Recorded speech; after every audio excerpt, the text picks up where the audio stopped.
You don't need to go to Niagara Falls when you can eat some Brian balls.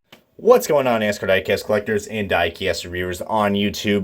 This is Original Bright here, and welcome back to another episode of the NASCAR Authentics diecast reviewing series on my YouTube channel. And today we're reviewing a really cool car that I did recently picked up from a couple weeks ago. As you guys know, Wave 7 has started to be released, and it's probably now at your local retailers, so check your Walmart's, Targets, and so forth, guys. But today we're going to go ahead and start the diecast review on Trevor Bayne's 2017 AdvoCare Ford Fusion for the one and only Roush Fenway Racing. This is a really cool car that I got at my local Walmart, along with all the other cars that I plan to review for Wave 7, which I believe we're almost halfway done. So hopefully this review is quite worth the wait, because I know a couple of my last videos, a lot of people have asked if I was going to review this car, and well, you know, I am reviewing it. But there's the rest of the wave we got right there, as I show you guys the back. Nothing too crazy right there, but there's a good glimpse of what other diecasts are supposed to come. I know there are 3 more I have to review, so I'm looking forward to review all those for you guys. But we're going to go ahead and unbox this bad boy, and we're going to take a closer look at the Trevor Bayne AdvoCare Ford Fusion. Alrighty, buddy, we got this beautiful looking car off its box, nice and bright and colorful. A lot of pixels in this review, guys. Hopefully this video won't be quite pixelated as I point out that horrific pun right there. I gotta know when to stop to do those stupid puns. But anyways, before we start this beautiful diecast review, we're gonna go ahead and look at the beautiful magnet that comes with this. And what do you know, the pixels are back, and they're on the magnet as well. Well, I don't know why they say they are back, because this is the first time we have the pixel scheme for this year. But enough of those little freaking pesky little tiny squares. Really cool magnet, you know. You got the nice paint scheme right there, the white background with all these different variety of colors of the pixels for AdvoCare, and then you got the good old number 6, which Trevor Bayne's kept that number 6 red since the day he started in the in his Cup career. So pretty cool right there, Trevor Bayne, and yeah, pretty cool. And this is a magnet, so no branding on the back, but at least it's a magnet, so that's pretty nice right there. But anyways, back to the diecast. Very unique car, guys. You know, a lot of people have mixed feelings about this car. As I show you guys 360 view, of course, this car does not have the name banners, but that's standard for all the diecast released for NASCAR Authentics, all the way up from Wave 4 until then. So who knows when we're going to have the name banners, but I do like to point that out for you guys. But back to the paint scheme, guys. Yeah, Trevor Bayne, your 2011 Daytona 500 champion. That's all we most got to say about this guy. He hasn't really done too much to impress, but his teammate Ricky Stenhouse Jr., you know, he looks like he's starting to get, you know, to get his feet wet and getting some wins. Don't know when we're going to see Trevor Bayne exactly get into victory lane, but hopefully maybe in the not so distant future. Seems like the Roush cars are starting to get a little faster, especially for early this year. They definitely showed some speed, especially at the super speedways. But who knows, guys, maybe we'll see how Trevor Bayne does, as I believe this is, yeah, he started in 2015, if I'm not mistaken.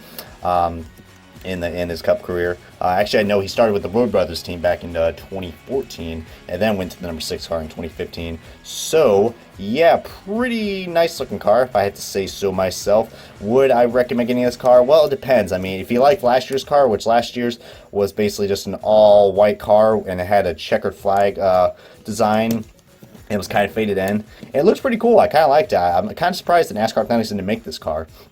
But this year's, they really brightened it up with all these pixels, and seems a little bit random, but I don't know. I kind of like to think these pixels probably like as vitamins or something.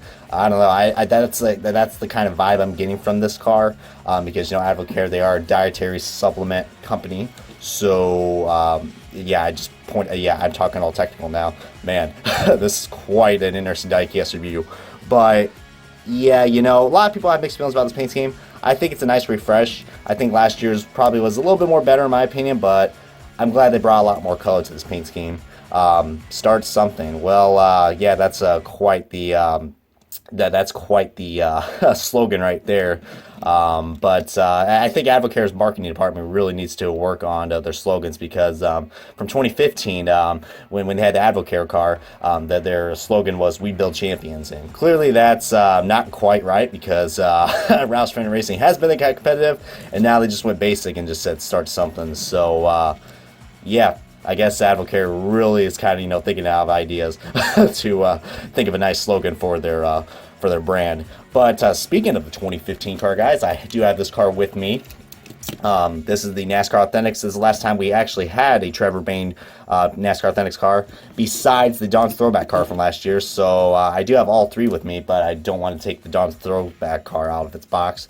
But it's going to be a nice comparison we got right here. Of course, this is the Spin Master version, and this is the Lionel version, which, of course, you guys know the quality is a lot more better. But you can see how the paint schemes have progressed when Trevor Bayne first drove this AdvoCare car, as my camera does not want to stay, so I do apologize for that. But you see what I mean when I talked about he kept the number 6 red. That's the only thing that they mostly kept. Everything else they have mostly changed, even in the paint schemes, as my camera still likes to fall. So, but you can even see the mold is a lot more different. You can see which one's a lot more accurate.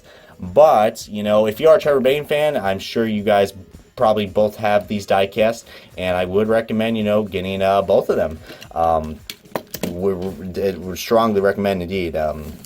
But, if there's anything else I got to say about this car, I think this car definitely looks well with all the other Bayne diecasts that we got for NASCAR Authentics.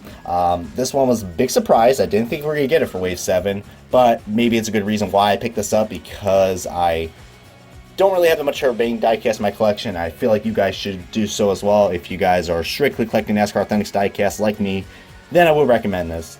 If you buy the Gold Series card, then, it's an okay buy.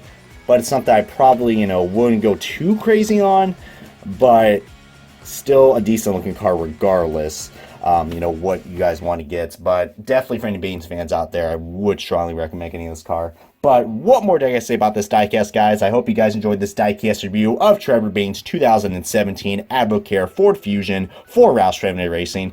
If you guys enjoyed this video, please give a good comment, like. If you guys have not already, I highly encourage you guys to subscribe to my channel for any more of the latest NASCAR Authentics diecast reviews and many more to come. But until then, guys, this is the Roush Big Bri. Thank you guys so much for watching, and I will see you guys in the next episode of the NASCAR Authentics diecast reviewing series.